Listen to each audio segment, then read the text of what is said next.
The say rules like I are got away there with to it. protect the athlete, protect the sanctity of the contest. Yes. I squatted 1038 in a meet once. I know I cut it high. I don't count it. You never hear me talk about it. Interesting. I And they squatted gave you Yeah. the white lights. I squatted 1019 in a meet and buried the hell out of it. That's the only one I count.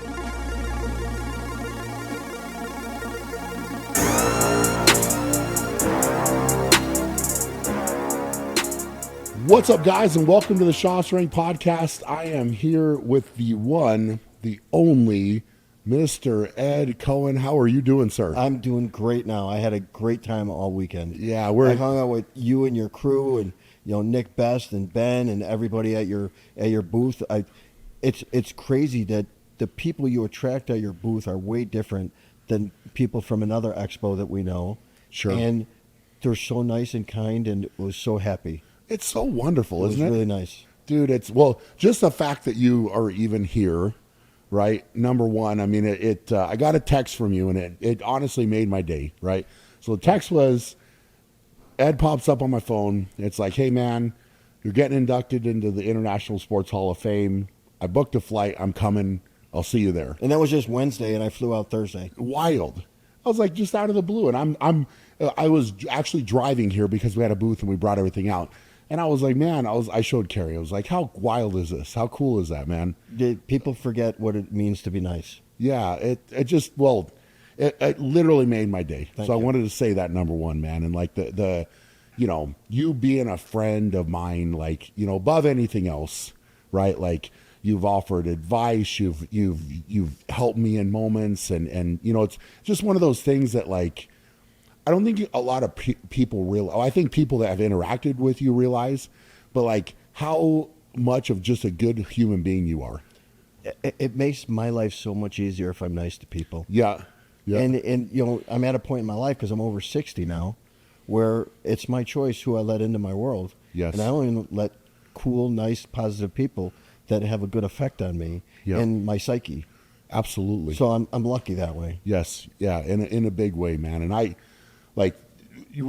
what I will say is, out of the jump here, we don't have a ton of time, but I just like being with Ed in the same room. Like we have to, I feel like we have to do this. And even if it's in short segments, it just, so many people are impacted. So here's what I want to talk about is I shifted gears. And the question I want to ask you mainly is, as you were getting toward the end of your powerlifting career, right? What was your mindset around the end coming, right? And did you know it was coming? Like, did you foreshadow that? I had a feeling that when I knew I couldn't get better anymore, it wouldn't be fun to me. I don't want to compete just for the sake of competing and look like the old boxer that comes back and it's pitiful. I have my own standards to uphold. I lived my whole life by my own standards. I didn't worry about anybody else but how I felt about my lifting in particular. And I felt my hips starting to go. My family has a history of osteo and rheumatoid arthritis and stuff. And it was like, yeah, it's time just to go. I'll make this my last meet. I was okay with that. I don't have any regrets, no nothing. Did you call that? Did you tell people? Yes. You did? Yeah, I knew beforehand. So you said, this is my last one. Yeah, it was a meet. I had blown out my knee a few years before, and I was like, you know what? I want to be able to squat over 900, buried below parallel, walking it out and everything else, in a real meet, and feel good that I know that I could still do it. And I did it. Amazing. And then I was good. Yeah, so you kind of saw the writing on the wall, or felt it, right? And how, I mean, do you feel like you fought it longer than you should at all? No, not at all. Not at all. I just knew it. Interesting. Yeah. And then all of a sudden I felt that little bit of a drop off, where some things didn't feel the same anymore. And what age was this? That was actually, I retired right at 44. 44. But I'd done it for 28 straight years. Yes. So it's sometimes it's not always the age, it's the miles you got on to put into it. Anytime you try to be the best at anything you do in life, there are repercussions, because you don't really give up anything. Like I never gave up anything by not going out or not doing this, because I was getting better at what I loved. It was a gift every time I went in the gym. Yeah. But you just have a certain sense that after a while, because you put so much into it to be the best, Yeah. that you can't go any higher. Sure. And then you shift gears. Yeah. So and the reason I'm asking this is so I competed in strongman for almost 20 years, right? 20 years straight through. And so much of it at a top level. Yes. Yeah. And that was something that, and for me, this is the first year, right? So 2023 is my last contest. I called them. I said it was my last ones. And I was lucky enough to be there. You were there, man. And it was special. It was special. I mean, the picture, literally, the poster I was signed at the booth, you and I on the poster, like, how cool is that, man? But, it was, calling that shot. And it's something I had been thinking about for at least a little while. Obviously, talking to my wife about that. Our boys are getting a little older, and it's like, hey, I want to be involved and be a part of it. And, how does my body feel? And I still feel okay. I still feel like I can lift, but also, my biggest thing was I never, what you said earlier here is like, I never wanted to be the guy that was going out there just to go through the motions. I can't. Yes. Yep. And it sounds like you had that, like, because that's how I felt too, right? I very much felt that. And I even earlier in my career I think I said that, like, I do not want to hold on too long. Like, I want to call my shot. I want to walk out when I can walk out, when I can say I'm walking out. I don't want to be forced out. Right? No. And not invited or whatever it might be, right? You see other athletes in all the sports that do hang on just a little too long, and it's not pretty to see. Yep. Well, it's not pretty and not fun, right? Like, no, it's not fun anymore. Yes. Yep. And I guess in a way, like, why do you think, your opinion, like, why do you think that happens? Because this last year, I guess, like, my outlook has changed a little bit, because yes, I thought before, and I've seen it from still being in a competitive stage. Okay, this guy, yeah, man, he maybe should have hung it up a couple years ago, whatever. And this is not only in lifting, sports, it's also in other sports, be it football or basketball 100%. or whatever. And they maybe lose a step, or they're just not quite what they were, and then, you kind of see that happen, right? But why do you think, in your opinion, why do you think lifters mainly, since that's what we're both in, why do they hold on too long? I think they're doing it for the wrong reason. I did everything because I enjoyed it and I loved it, and it was for me. I didn't do it for applause. I didn't do it for anything else. I've given so many trophies and stuff away. I don't care about that. I have memories, which are super cool. Yeah. I've met some cool people that I have in my life for the rest of my life. Yeah. And I only did it for me. I didn't do it for social media. I didn't do it for that. A lot of people now do it for that, for the outside to make you feel good when it has to come from the inside. There's nothing anybody will be able to do to or for you that'll be better than what you can do for yourself. So it has to come from inside. And I would agree 100%. That fire, like, your why, what is that why, right? And I think for a lot of lifters, being able to look themselves in the mirror and say, what is my why? And be honest about it. Yes. Can I get better? Yeah. Part of it was like I would tweak little things and try things, and I knew I could get better if I could find little ways, and I did. Yeah. But if you keep trying to get better and you're not getting any better, then you have to make a decision. Do you just love enough that you don't care if you win? Yes. That might be okay as long as your health isn't at risk. Yeah. Now, being that you competed that long, right? Like, and I'm sure it was always the next meet. When is the next meet? Here's a training cycle. Here's build up. I'm going to walk out there, be better. These are the number I'm going after. Yeah. For that long of a period, you had, to some extent, you're back against the wall because you had to perform again, right? Like, my own standards, that was harder to live up to my own standards. Yes. I didn't care about anyone else. So the question is, right, as you called that shot and the last contest happened, right, you walked away, what was that transition period like for you? Even though you were comfortable with calling the shot, was it that? It was so easy. Easy. It was so easy. So did you ever, that was like cold turkey, you didn't care anymore, like about the contest, or did you go to another contest? I knew that I wouldn't be able to get better anymore. Okay. So that was like, boom, done right Okay. away. So, okay, what do I have to do for my training? Then you kind of shift gears, and it's like, okay, I'm not going to lift enough weight, but I want to be able to do the same kind of stuff. I won't go heavy, but I'll be intensity. And okay, now what's my blood work like right now? Because people think when you're jacked and you look great, you're lifting weights, that you're healthy, and you start caring about different things then. Like, you got a wife and kids. I got a wife, and I love myself. Yeah. And I love my life that I built. Yeah. And I want to do that for as long as I can. I can't if I'm messed up. Now, mentally, and I agree with that 100%, right? Because health is wealth, man. Yes. Like, it really, really is. So, I mean, and you do perform better if you're healthier. Yes. Very true. Yeah. With that being said, walking in the gym and not lifting, not maybe trying to pick apart and like add numbers, did it mess with you mentally at all walking back? No, what I do now is I do different versions of squat, bench, and deadlift that are harder. Okay. To make it harder on purpose so I don't have to get heavy. Like I'll use like a buffalo bar to squat, but I'll put straps on it to hold down low so I can't tighten up my back, and I won't wear a belt. So I only have to go up to 400 for some reps.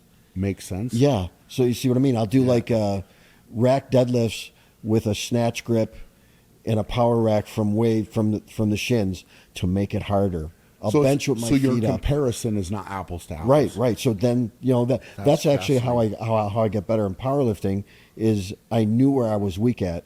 So my whole off season wasn't a power squat. It was a high bar close stance squat. It was benching with my feet up in the air. It was deficit stiff legs and conventionals with no belt, because I knew I was weak at those lifts. But at the same time, it takes your ego out of the equation. Yep. So you don't have to be the man that you think you have to be. Sure. And you can work on just getting those weaknesses stronger. Yeah. It's such an interesting, thing to talk about, and especially to talk to somebody like you who has been on the mountaintop, so to speak, right? Like, and the pinnacle of everything you did. Mm-hmm. And, when you take the contest aspect, stepping on the platform away, right? The mental approach to training, because it's not like you don't still love training. Oh, I love it. It keeps me sane. Exactly. And I wouldn't know what to do without it. Yep. And I'm the same way. It's such a fascinating thing. Like as you walk away from something you've done for such a long time at such a high level, to go in the gym and just be okay with going in the gym. But I can't just train or pump.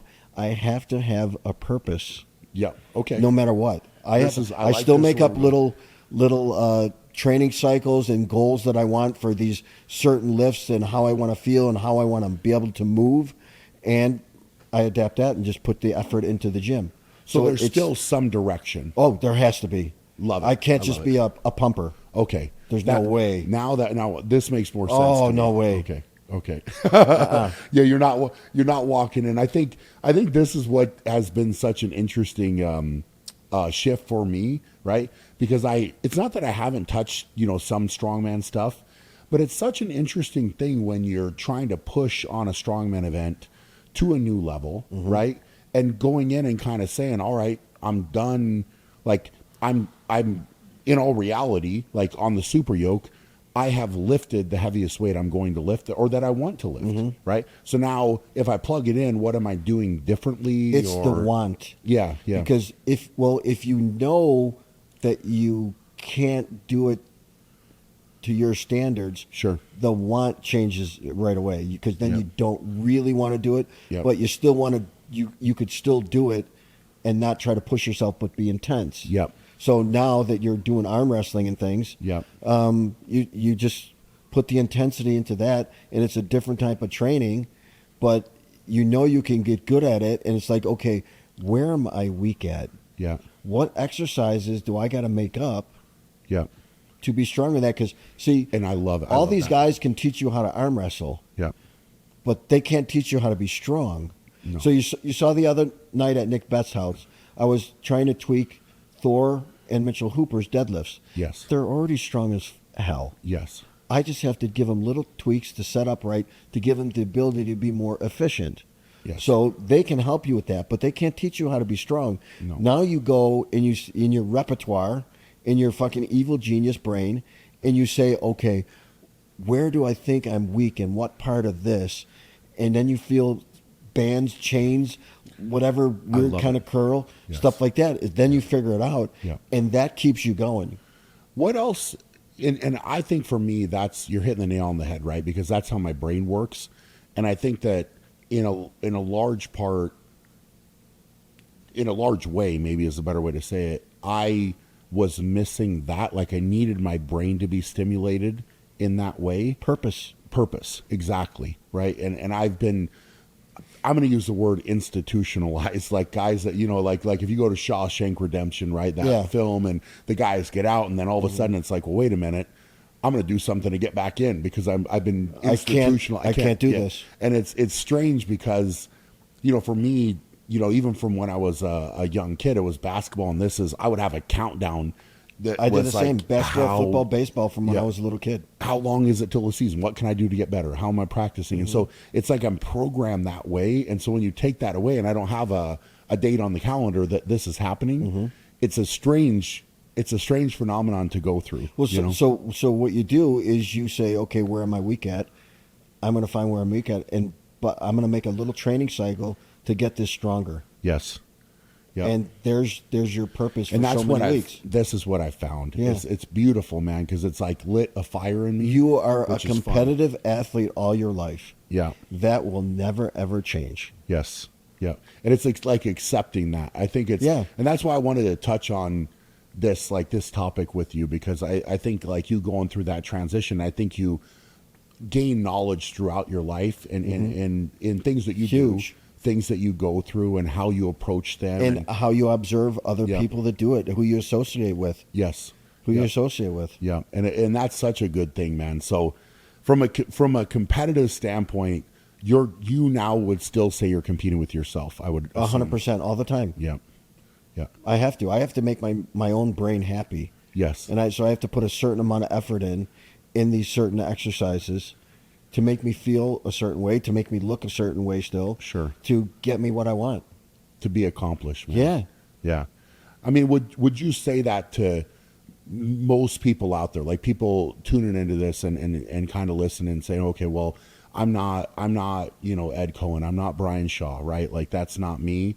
But, for them to apply it, like, I still think there's some value in them competing with themselves. Everybody to be a better can version. get better. Yes. I love it. Look at us. Yep. I'll never be Brian Shaw. Do you know what I mean? Well, I know what I was. versa. I Vice know versa. what I was good at. Yep. And I know what I'm not good at. Yeah. And I knew I could make progress in what I really, really loved. Yeah. And as long as I could make progress, it was no problem. So I took my time and methodically, training cycle by training cycle, exercise by exercise. Every single thing was programmed out in advance. Every set, rep, and weight for every single exercise. And I never missed in training because I knew if I did it this way, I got this result that I wanted at the end. Yeah. Then at the end, you up it a little bit, and you do the same thing again. As long as you're realistic and don't pick some crazy freaking goal. Like, if I could only squat 500, my next meet, like in a few months, I'm not going to say, oh, well, I'm going to squat 600. You'll never get there, and you'll screw up the whole way through. Yeah. But if you say, I think I can get 525, Yeah. you set up your training, you get 525. Yep.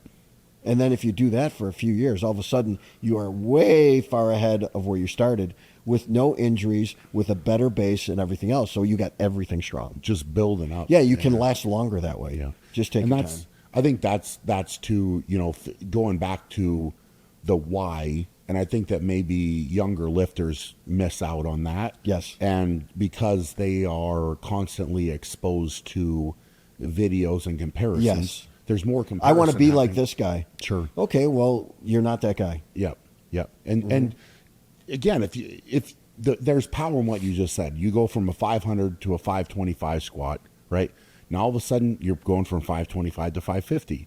and then you keep climbing up, and all of a sudden you're at 600. It keeps building Yes. and building, and your whole body gets stronger and stronger. The problem, one of the other big problems with people now is everybody has a trainer, Yep. whether they're good or not, I don't know. Yep. And This is but let's say I'm helping you in the deadlift, yeah. and I watch a video of you deadlifting. If I only say that's great, but I don't say to you, how did it feel? Yeah. Because I can't tell you how it's supposed to feel. That's the feedback that a real coach really needs. How did it feel? Okay, do this and see if you lock in and see if this feels right. That's my job. Yeah. But I can't tell you how it's supposed to feel. Yeah. And all these youngsters nowadays, they get so much advice from everybody that's the greatest trainer in the world now on the internet. Yeah. But they don't know how to feel. They're giving them a program that worked for them only. Yep. It's not going to work for everyone. No. But they never figure out how to feel for themselves. When I was in the gym when I was a kid, socially I was very inept. I couldn't talk to people, ADD, all that. So I stayed by myself. So I learned that if the weights were going up and they felt really good, it was good. Yeah. So I taught myself feel. Yeah. What's my perfect technique for me? Yeah. Exactly. We're different. You're not going to have the same technique as me. Absolutely. So I can't give you a program that's exactly the same either. No. It has to be different. It's not a cookie cutter Yeah. approach. It can't be. Right. It can't be. Right. Yeah. You can give someone the same routine almost, but then when you watch them, how you apply it is different. Albert Einstein had a saying, to paraphrase it, was their genius in simplicity. So it'll look simple. If I wrote you out a program, it'll look so simple. Yeah. Now, pick the right numbers, do the right technique, do the right sets and reps, do the right assistance work, sleep the right way, eat the right way. There's the genius. Yes. Yep. That you don't see. And then execute day in and day out. Yes, all the time. Consistent. You have to really, really want it. Yeah. And I really, really want it. I didn't, like I said, you have to give up so much to be this great athlete. The hell I did. Yeah. I loved everything I did all the time. No. See, I never got that either. I don't ever feel like I had to give up anything either. No. It's That's made up by people that weren't the best, that couldn't apply themselves to be the best. Yep. Or they didn't love it. Right. Like if you didn't love it, maybe that's your mindset, saying like I couldn't maintain that. Everyone has excuses. Yes, they are unfortunately too common, man. I didn't have anybody to blame for myself. No. I like it that way. Yeah, and you, I think that there's a ton of value in that, right? Like looking at it, not blaming anybody else, not looking outside of yourself, right? And I think that there's a lot of maturity in that, right? And being able to say, I can do better. I am in think you control of learn my better, outcome. and you could see there's a different drive then too. Yeah. Yep. There's different drive then. You have your own standards. Yeah. Look, you applied that to your contest. Yep. Yep. The strongest man on earth. Yeah. These are the rules. This is what it has to be done. Yep. This is on TV. This is for the sanctity of the contest, Yep. that we have to have a certain standard Yep. and a high standard. Yep. That rises up to the top immediately. Yeah. Well, and I think there's that word, right? Standard. Like, what does that mean, and why does that slip? Why does that line not get held? Because a lot of people have low standards. Yeah. Unfortunately, true. Yeah. Right. Like, they don't care how they win as long as they win. Yeah. If I squatted high in a contest and I thought it was bad, I'd say it was bad. Isn't that wild? Yeah. Why? And I would never, for sure. If somebody tried to change something for me or manipulate something for me or whatever, like, there's an acceptance of that's not okay, right? Mm-hmm. Because like at the end of it, it's like, well, did I really win? Right? Like if something got changed and I skirted the rules a little bit or something, like I wouldn't be able to look myself in the mirror again, right? And The say, rules like, I are got away there with to it. protect the athlete and protect the sanctity of the contest. Yes. Yep. I squatted 1038 in a meet once. I know I cut it high. I don't count it. You never hear me talk about it. Interesting. I And they gave you the white lights. I squatted 1019 in a meet and buried the hell out of it. That's the only one I count. Isn't that crazy? Just So the way it is. technically, you got the lift pass. Yeah. But you don't even count it yourself. Hell no. See that's integrity, man. Right? That's all you got. That's all you got with you. Yep. How are people going to view you if they know you accepted shit? Yes. Yep. Well, how do this is a much bigger question, but like how do we get that to this younger generation, right? Like where does that message? How do we get that message to them? We're doing it right now. I think You got a big you're reach. Right. I think you're right. You got a big reach. Yep. All of a sudden, they'll listen to it because they like Brian Shaw. Yep. A few people listen to it because they like me. Yep. And then they'll be walking or doing cardio or doing on the way to the gym or on the way to work, and they'll be listening to the podcast. Yeah. And they'll listen to the whole thing, and they'll be like, "Oh wow." Yeah. Well, That's how you get through. It's that standard. I would say the standard of it's let's just call it personal excellence, right? Mm-hmm. Like there's a level that is acceptable and okay, mm-hmm. and there is not, right? Right. And whether you and I are sitting here talking, or whether there's a camera on or anybody watching, it's going to be the same. The same, exactly, right? Mm-hmm. And that there is no difference. Mm-hmm. And the truth is, and you know this, and I know this, right? Like both of us can sit here and talk about this, but that we turn this off, we're done recording, the cameras go off, we go on our separate ways.